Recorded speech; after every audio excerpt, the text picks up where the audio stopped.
नमस्कार, मैं रविंदर। परिवर्तन एकेडमी के ई पाठशाला में आपका स्वागत है। आज हम लोग पढ़ेंगे कक्षा 10 की गणित। ठीक है, कक्षा 10 गणित, जिसमें हम लोग एकदम शुरू से स्टार्ट करेंगे। पहले चैप्टर का नाम है वास्तविक संख्याएं। पहले चैप्टर का नाम है वास्तविक संख्याएं। लेकिन सबसे पहले आपको ये जानना पड़ेगा कि वास्तविक संख्याएं, जैसे अब पूरा आपको बताया जाएगा, जिसमें संख्याएं जितनी होती हैं संख्याओं के बारे में बता देते हैं। उसके बाद हम लोग प्रश्नावली पे आएंगे, यानी कि कुल मिला जुला के आपको बेसिक कॉन्सेप्ट बताया जाएगा। कॉन्सेप्ट के साथ प्रश्नावली पे आएंगे, प्रश्नावली के सवाल जानेंगे। यानी कि आपको अगर बस नंबर पाना है तो आप प्रश्नावली को पढ़ सकते हैं, डायरेक्ट हम भी सवाल बता सकते हैं। लेकिन आपको सबसे पहले बेसिक कॉन्सेप्ट के साथ, आपको अच्छे नॉलेज के साथ सवाल पे जाएंगे तो कोई भी सवाल आपको मिलेगा तो आप अच्छे तरह से, बेहतर तरीके से आप लगा सकते हैं। तो आज हम लोग देखेंगे संख्या, यानी पहले चैप्टर वास्तविक संख्या। तो सबसे पहले ये जानते हैं संख्याएं।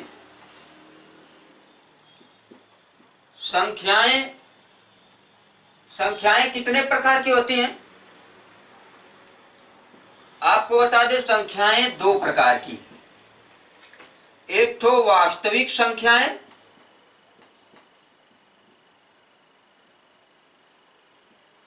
एक तो वास्तविक संख्या है और दूसरी है काल्पनिक संख्या।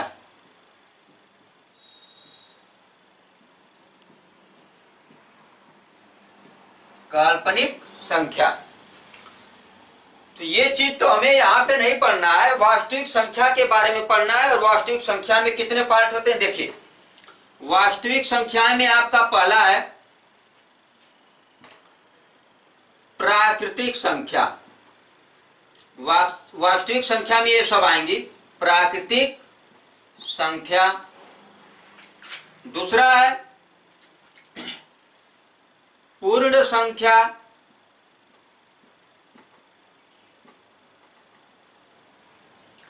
तीसरा है पूर्णांक संख्या।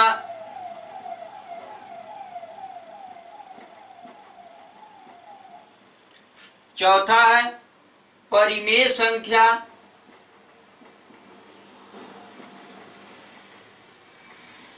और पांचवा है अपरिमेय संख्या।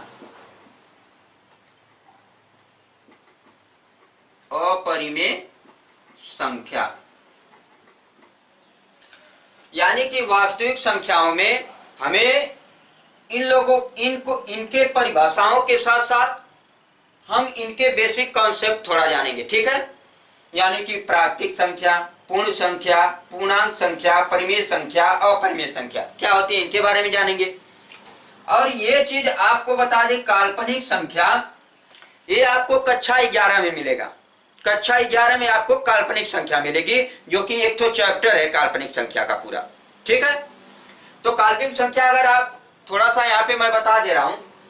देखिए, अगर x² + 1 बराबर अगर 0 हो तो कहेगा कि x के मान ज्ञात कीजिए। तो अगर आपको पता है कि x के घाते अगर 2 घात है, x के पावर 2 घात है, तो आप यहां से क्या निकाल सकते हैं, इसके 2 वैल्यू निकलेंगे। यानी कि यहां से x² बराबर -1, तो x बराबर करनी में -1 होगा कि नहीं होगा, यहाँ पे प्लस माइनस। ठीक है, जब इसका वर्गमूल निकालते हैं प्लस माइनस लगाए, करनी में -1। अच्छा, यहाँ पे मैं एक चीज बता दे रहा हूं आपको कि कक्षा 11 में जाएंगे आप तो i² का मान ऋण 1 मिलेगा। ये मैं कक्षा 11 में आपको पढ़ाऊंगा तो बताऊंगा, लेकिन ये आपको कक्षा 10 का चीजें पढ़ाई जा रही है तो ये चीजें आपको नहीं आने वाली, लेकिन ये चीज आपको बता दे रहा हूं क्या होता है। देखिए, यहां से i² का मान ऋण 1, तो i बराबर क्या आ जाएगा, करनी में ऋण 1 हो जाएगा। ठीक है, तो यहां देखिए, यहां पे आपका हो जाएगा कि x बराबर प्लस माइनस करनी में।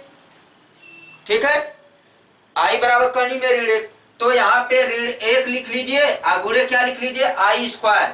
आई स्क्वायर का मान ऋण 1 होता है। आई स्क्वायर का मान ऋण 1, तो यहाँ पे आई का मान करनी में ऋण 1 होता है ना, तो यहाँ पे आप डायरेक्ट रख लीजिए कि आई का मान करनी में ऋण 1, तो यहाँ पे आई हो जाएगा। यानी कि यक्स का मान एक तो प्लस आई, एक तो आएगा यक्स का मान ऋण आई। यहीं से आपका क्या होता है, काल्पनिक संख्या स्टार्ट होती है। इसको बोलते हैं क्या, आयोटा बोलते हैं। आई को हम आयोटा बोलते हैं, ठीक है। ये कक्षा 11 में आप लोग पढ़ेंगे, ठीक है। तो हम लोग वास्तविक संख्या पे आते हैं। वास्तविक संख्या में हमें वास्तविक संख्या के बारे में पढ़ना, तो वास्तविक संख्याओं में जितने पार्ट हैं उनके बारे में थोड़ा थोड़ा जान लेते हैं हम लोग। सबसे पहले आप लोग प्राकृतिक संख्या के बारे में जानें। प्राकृतिक संख्या, ठीक है। किसके बारे में, प्राकृतिक संख्या। प्राकृतिक संख्या,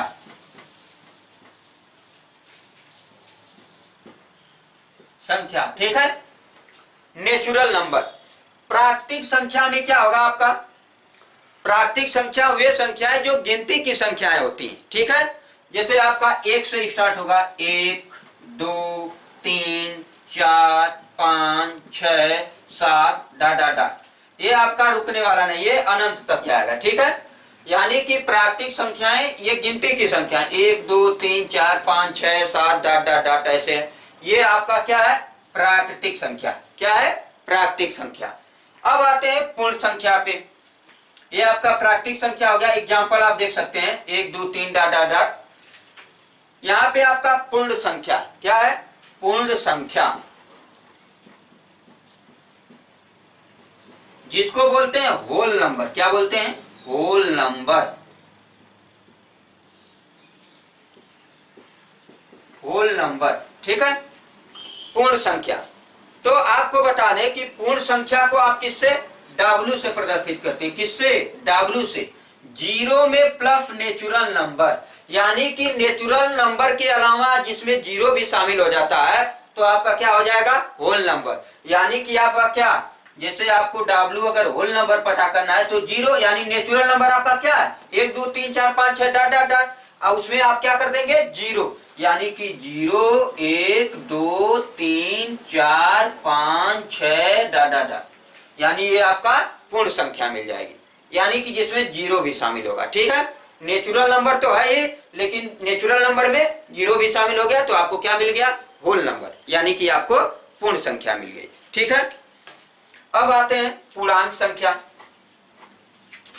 पूर्णांक संख्या,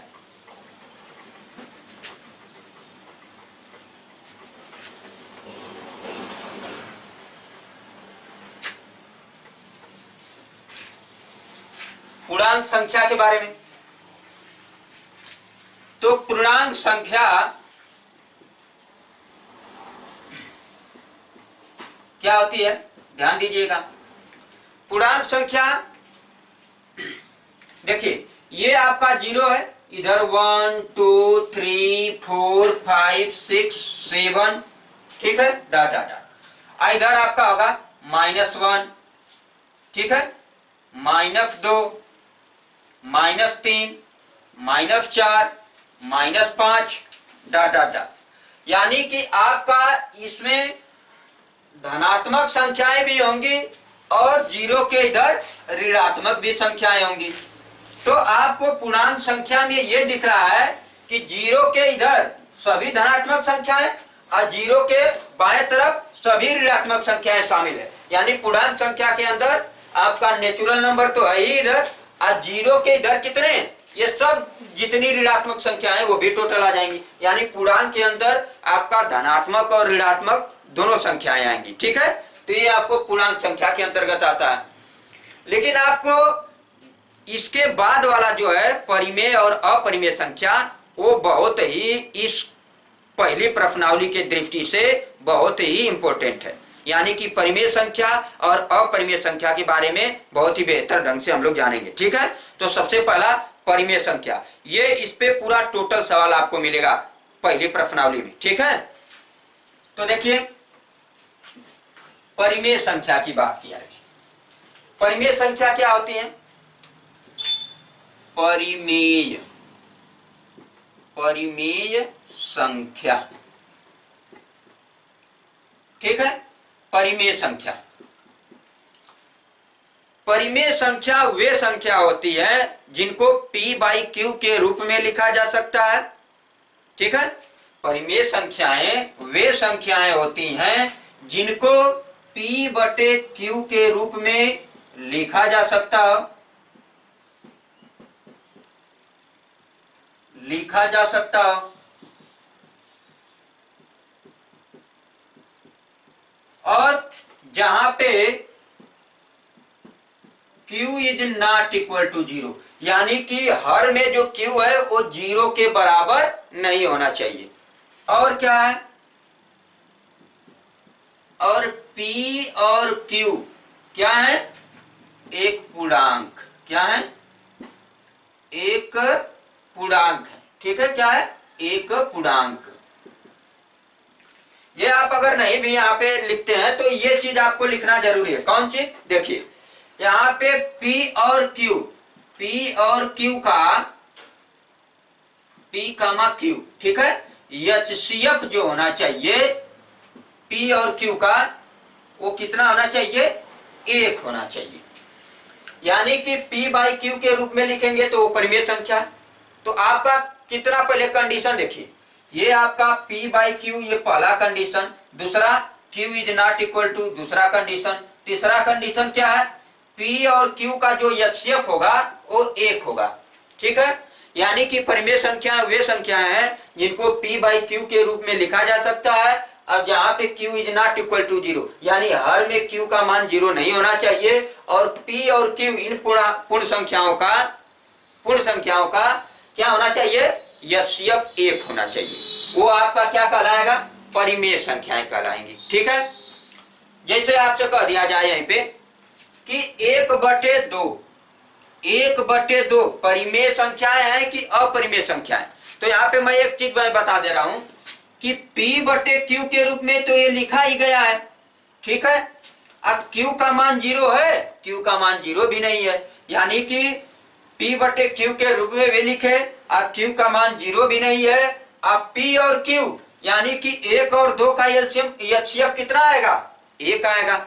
यानी कि तीनों कंडीशन फॉलो हो गया, इसलिए यह क्या होगा, परिमेय संख्या होगी। क्या होगी, परिमेय संख्या होगी। अगर आपसे पूछा जाए कि 2/4 परिमेय संख्या है कि अपरिमेय संख्या, तो यहाँ पे भाई साहब आपको 2/4 दिख रहा होगा, तो यहाँ HCF निकालेंगे तो 2 आ जाएगा। यानी कि यहाँ पे तो ये परिमेय संख्या नहीं है, लेकिन इसका सरलतम रूप जैसे 2 एकम 2, 2 दुना के 4, यानी 1/2। देखो 1/2 ऊपर वाला यानी परिमेय संख्या आ गई। यानी कि 2/4 परिमेय संख्या नहीं है, लेकिन उसका सरलतम रूप क्या है, 1/2 परिमेय संख्या। ठीक है,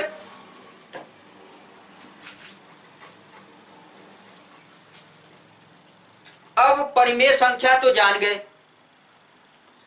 तो इसके बाद अपरिमेय संख्या होता, यानी कि इसी का विपरीत, यानी कि जिसको P बाई Q के रूप में नहीं लिखा जा सकता है वो आपका अपरिमेय संख्या होगी। जिसको P बटे Q के रूप में नहीं लिखा जा सकता है उसको क्या बोलेंगे, अपरिमेय संख्या।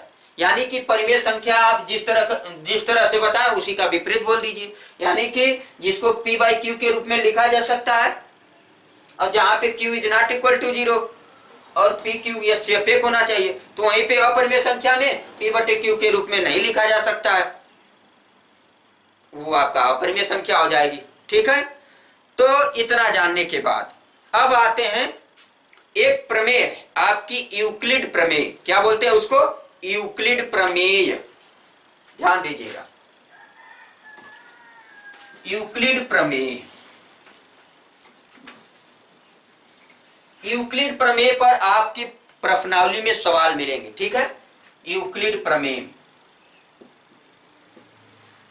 यूक्लिड प्रमेय यानी यूक्लिड नाम के एक वैज्ञानिक है, उनकी प्रमेय। ठीक है, प्रमेय क्या है, ध्यान से सुनिएगा।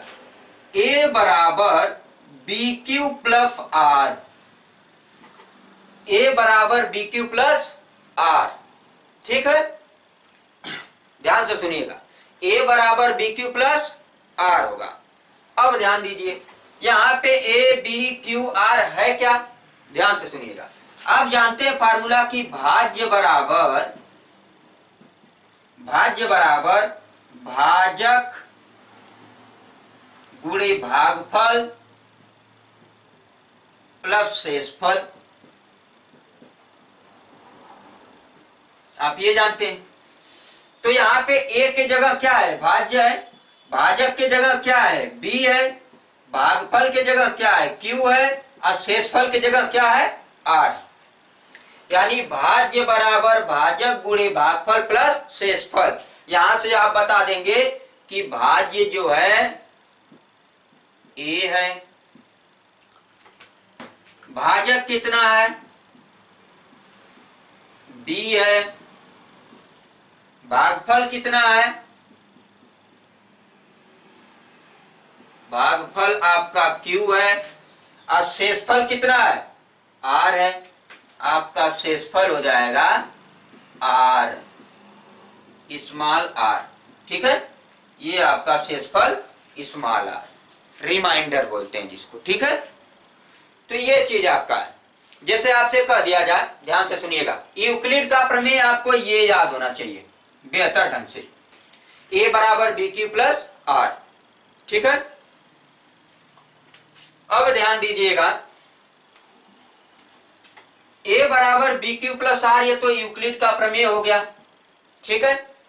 अगर यहीं पे मैंने बोल दिया आपसे कि 5 और 2, ठीक है, यानी कि 5 में 2 से भाग दीजिए, पहले 5 में 2 से भाग दीजिए। तो ध्यान दीजिएगा, यहां पे आप इधर भाग दे देते हैं, देखिएगा 5 में 2 से भाग दीजिए, 2 दुना के 4, 5 में से 4 जाएगा 1 होगा। तो देखिए इसमें आपका सबसे बड़ी संख्या क्या है, 5 है, तो 5 को लिखेंगे 5 इज ग्रेटर देन 2, ठीक है। अब देखिए इस 5 को 5 बराबर इस 2 से, यानी कि जो संख्या आपकी बड़ी है यहाँ और जो छोटी है यहाँ पे। अब देखिए इस छोटी संख्या से बड़ी संख्या में भाग देंगे, इस बड़ी संख्या में छोटी संख्या से भाग देंगे, 2 दुना के 4, 5 में से 4 गया, 1 आ गया, ठीक है। तो इसको क्या लिखेंगे, अब ध्यान दीजिएगा, 5 हो गया, और 2 गुणे 2, 2 गुणे 2, और धन कितना आया, 1। अब देखिए 2 दुना के 4, 4 में 1 जोड़िए 5, यानी कि ये आपका फॉलो कर जा रहा है। तो यहाँ पे है क्या है आपका, ध्यान से सुनिएगा, भाज्य कितना है आपका, भाज्य यहाँ पे 5 है, भाजक कितना है, भाजक कितना है, 2 है, भागफल कितना है, भागफल भी आपका 2 है, और शेषफल कितना आ गया, शेषफल आ गया आपका कितना, 1। यानी कि इसमें हम देखे हैं कि जो संख्या बड़ी है उसमें छोटी संख्या से भाग दे रहे हैं, तो हमें ये चीज मिल रहा है, यानी इतने को हल करें तो ये भी मिल रहा है। तो यानी यहाँ पे जो संख्या है आपका भाजक है, यहाँ पे जो संख्या मिल रही है वो भागफल, और यहाँ पे प्लस करके जो आ रहा है वो शेषफल है आपका, ठीक है, ये चीज है। तो यूक्लिड की प्रमेय ये आपको ऐसे जानना है। तो यूक्लिड की प्रमेय आपको सवाल तो बताएंगे ही, अब सवाल पे ही चलेंगे, लेकिन उससे पहले मैं यूक्लिड के प्रमेय का जो बेसिकली वो जो आप सवाल कैसे लगाएंगे वो चीज मैं किसी उदाहरण को लेकर बता देता हूं, ध्यान से सुनिएगा। इसी उदाहरण को ले लीजिए, देखिए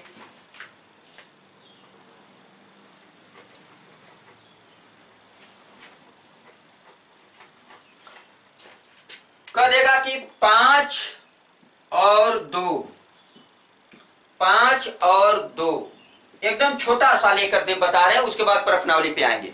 5 और 2 का यूक्लिड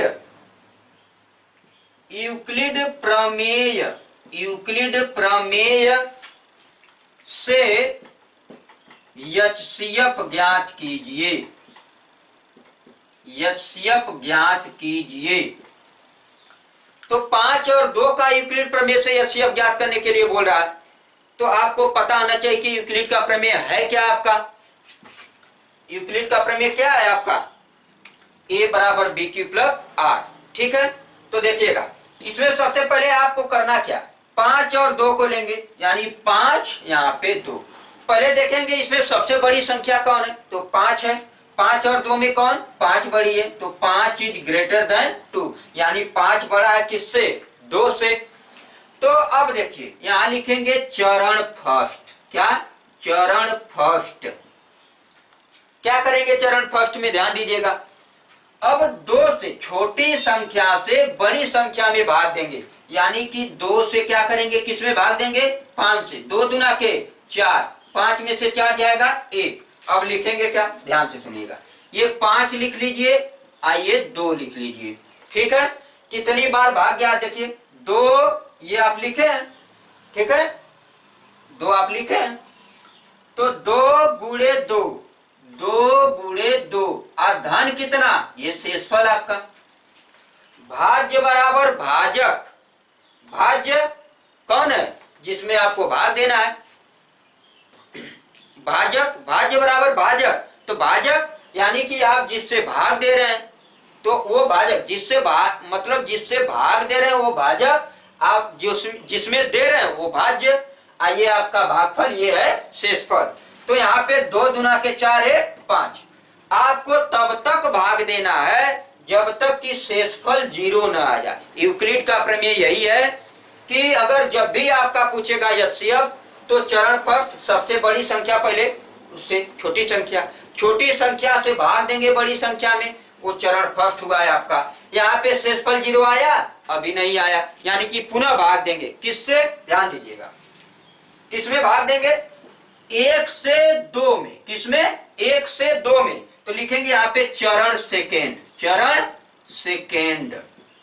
ठीक है, तो किससे भाग देना है, 2 में भाग देना है, किससे, 1 से। तो 1 दुआई 2, तो यानी इधर दीजिए ऐसे, 1 से 2 में देना है, तो आप क्या करेंगे, 1 दुआई 2, यानी 2 में से 2 जाएगा 0, यानी कि 1 गुणे 2 धन 0। आपका शेषफल 0 आ गया ना। अब यहीं पे रोक दीजिए, अब भाग देने की जरूरत नहीं है, यानी अब यहीं पे आपको एचसीएफ मिल जाएगा। कौन होगा, सुनिएगा, ठीक 0 के सामने, ठीक 0 के सामने जो संख्या होगी वही आपका क्या होगा, एचसीएफ होगा। ठीक है, यहाँ पे ठीक आपका जो 0 के सामने ऊपर होगा वही आपका एचसीएफ होगा।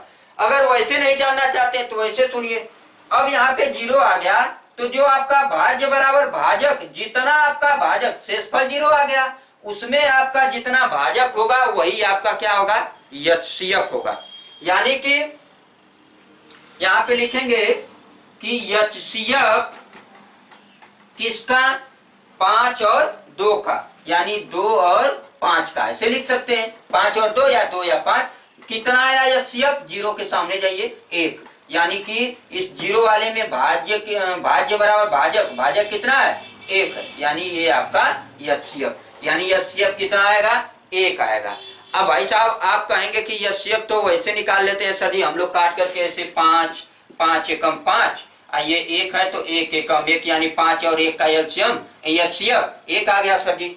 लेकिन भाई साहब आपको यहाँ हाई स्कूल का पढ़ रहे हैं ना, तो पहले चैप्टर में आपको सवाल दिया है कि आपको यूक्लिड प्रमेय, यानी यूक्लिड प्रमेय का आपको जानकारी होना चाहिए और यूक्लिड प्रमेय से आपको सवाल लगाना है। ठीक है, इसलिए मैं यूक्लिड प्रमेय से बता रहा हूँ, क्योंकि बोर्ड के पेपर में है जो आपका यूक्लिड प्रमेय से ही सवाल आएगा। ठीक है, उसमें बोलेगा कि 232 और 32 का आप एचसीएफ ज्ञात कीजिए, किस विधि से, यूक्लिड विधि से, यूक्लिड विभाजन विधि से, यूक्लिड प्रमेय विधि से, एक ही बात है।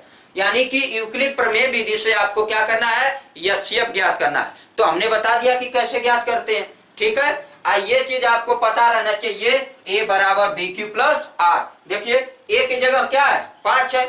ठीक है, ए बराबर बी क्यू प्लस आर, तो बी की जगह क्या है, 2 है, क्यू की जगह क्या है, 2, आर की जगह 1 है, यानी ये चीज आपको पता होना चाहिए। अब देखिए आते हैं पहली प्रश्नावली पे। कितने? पहली प्रश्नावली पे सवाल देखेंगे, इसी पे रहेगा यूक्लिड विभाजन के नियम पे।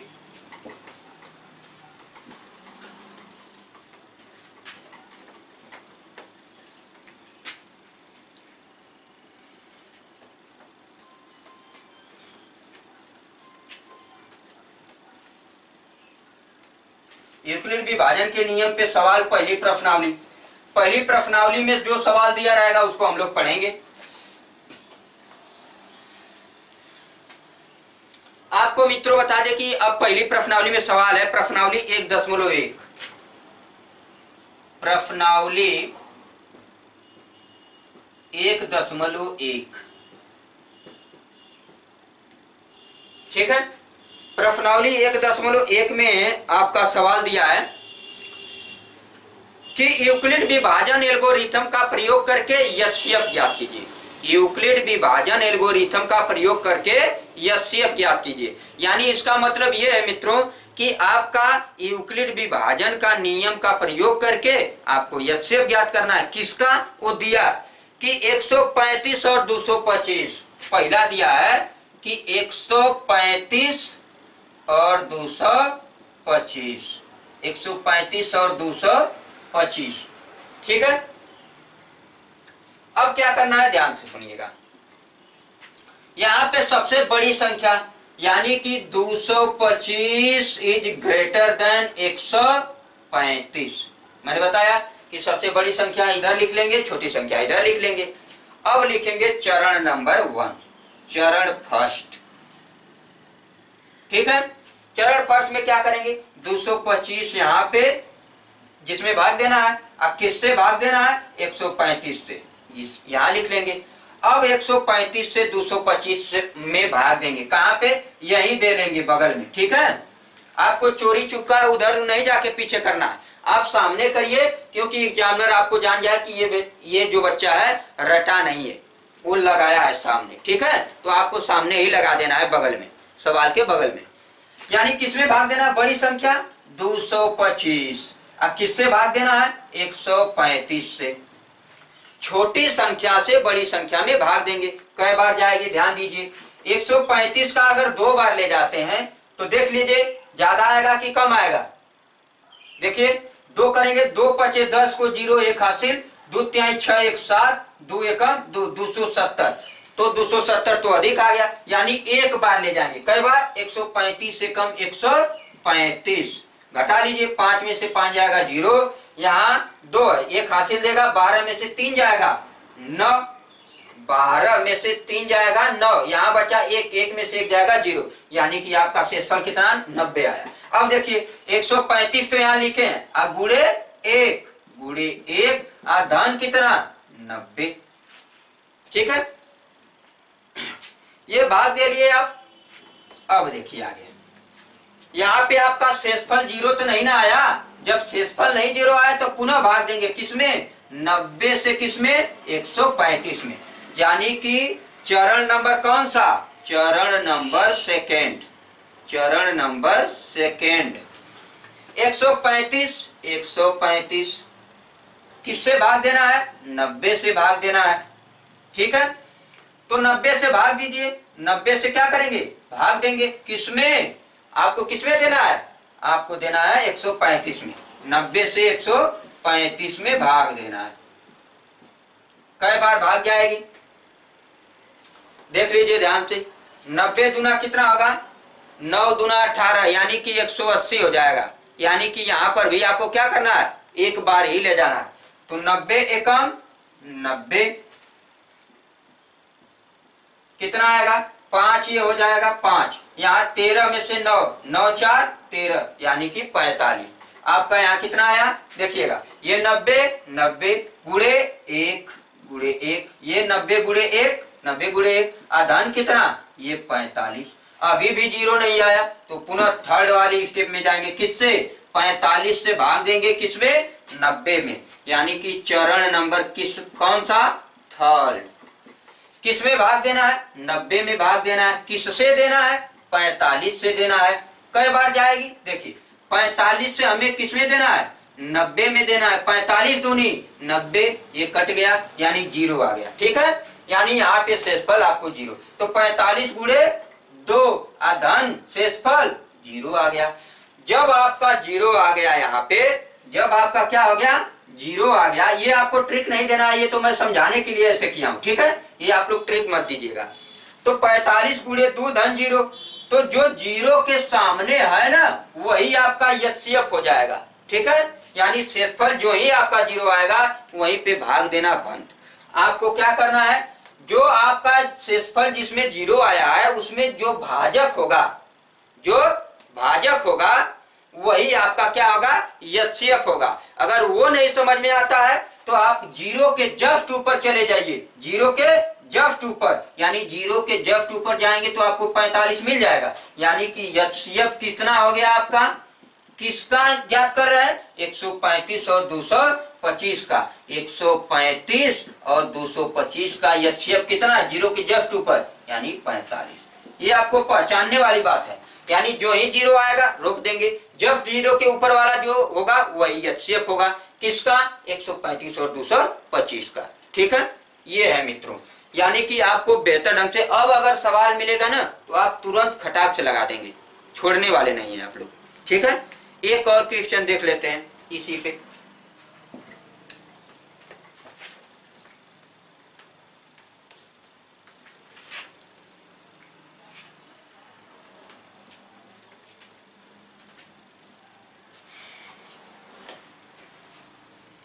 दूसरा क्वेश्चन है 196 और 38,220। दूसरा क्वेश्चन 196 और पहला क्वेश्चन का रोमन अंक का दूसरा 196 और 38,220, 38,220 का यूक्लिड के नियम से, यानी यूक्लिड विभाजन के नियम से, ठीक है, यूक्लिड के प्रमेय से एचसीएफ ज्ञात कीजिए। किससे, यूक्लिड के प्रमेय से एचसीएफ ज्ञात कीजिए। ठीक है, तो 196 और 38,220 का यूक्लिड के प्रमेय से आपको करना है। तो मित्रों करेंगे क्या, यहाँ पे हमने बताया कि सबसे बड़ी संख्या 38,220 इज ग्रेटर देन कितना, 196। ठीक है, अब मैंने बताया कि चरण नंबर फर्स्ट, अब भाग देंगे किससे, 196 से, किसमें देंगे, 38,220 में। कहा देंगे, यहीं बगल में देंगे, यानी कि 196 से भाग देना है किसमें, 38,220 में, 38,220। देखिए ये 3 अंक ये भी है, 3 अंक ये भी है, तो यानी 3, ये 196 एकम 196 होगा, 196 एकम 196। अब घटा लीजिए, 12 में से 6 जाएगा 6 होगा, यहाँ बचा कितना, 7 बचा, ये हासिल देगा इसको 17, 17 में से 9 जाएगा कितना होगा बच्चों, 17 में से 9 जाएगा कितना आएगा बताइए,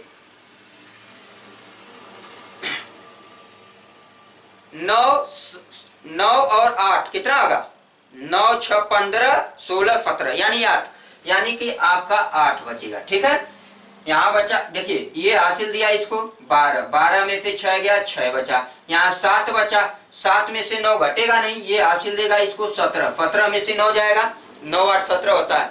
ठीक है, यहाँ बचा 2, 2 में से 1 जाएगा 1, यानी 186। अब 196 से 186 में भाग जाएगी नहीं, अब इधर भी संख्या बची है, उतार लीजिए 2, ये 2 उतार लिया हमने। ठीक है, अब क्या करेंगे, पुनः भाग ले जाएंगे, लगभग कई बार जाएगी, ध्यान से सुनिए, 18 ना, 1862, यानी कि लगभग 5 बार, तो 5 का गुणा लगभग 9 बार जाएगी, 9 बार 9।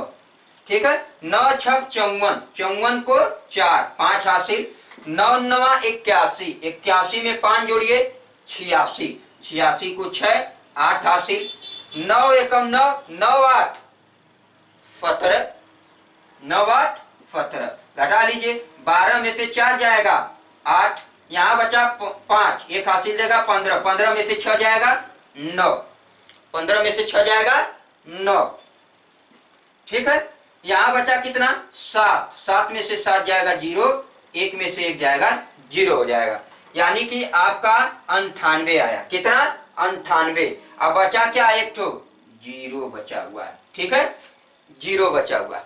5 बार ले जाइए बाहर, 5 बार 196, 5 6 के 30 को 0, 3 हासिल, 5 9 45, 45 3 48 को 8, 4 हासिल, 5 एकम 5 4 9, यानी कि 980 में से 980 घटाएंगे 0। ये तो एक ही स्टेप में आपका आ गया भाई साहब, तो हड़बड़ाने वाली बात नहीं है। जब एक स्टेप में आ रहा है तो एक स्टेप में करेंगे हम लोग। देखिए तो 38,220, तो यहाँ लिखेंगे 38,220 बराबर किससे भाग दे रहे हैं, 196 से।